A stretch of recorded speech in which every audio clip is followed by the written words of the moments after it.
For the liquid swallowing test, you will need a glass of distilled water, a 20 milliliter syringe, and a small cup with a large diameter. The liquid swallowing test starts with 3 milliliters of water. Administering the liquid in a large diameter cup avoids the patient having to hyperextend his or her neck to drink the liquid. The evaluation criteria are the same as in the semi-solid subtest: deglutition, coughing, drooling, and voice change. Oh. Thank you. If there are no signs of aspiration, progressively administer 5, 10, 20, and 50 milliliters of water to the patient.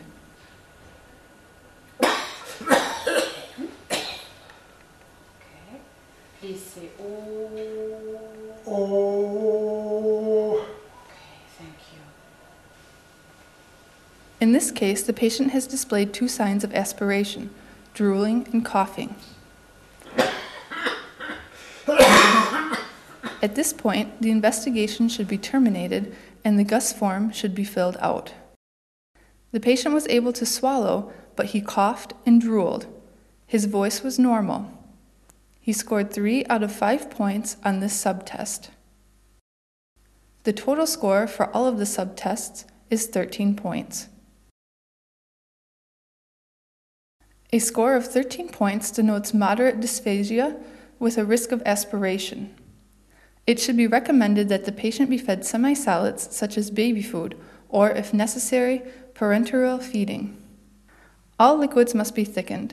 The patient should not be given any liquid medications. When necessary, further assessment is advised.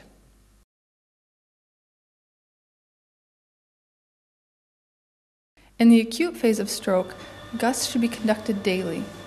The preliminary investigation and the semi-solid subtest on this patient were unchanged from the previous days.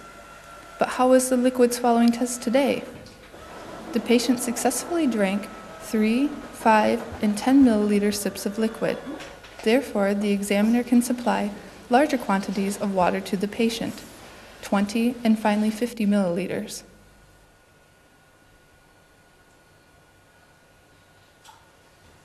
Okay.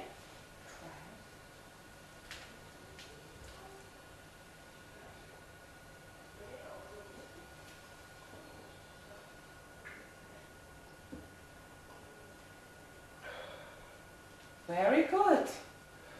I want to listen to your voice again. Please say oh. Oh. Very good. And now we try 50 milliliters. There are 50 milliliters in the cup.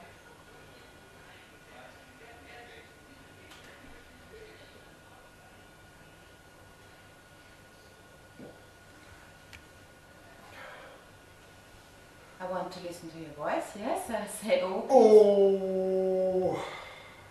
Very good. Because there was no evidence of aspiration on sequential swallows, the patient has scored 5 out of 5 points on this subtest. We can now advance to the solid subtest.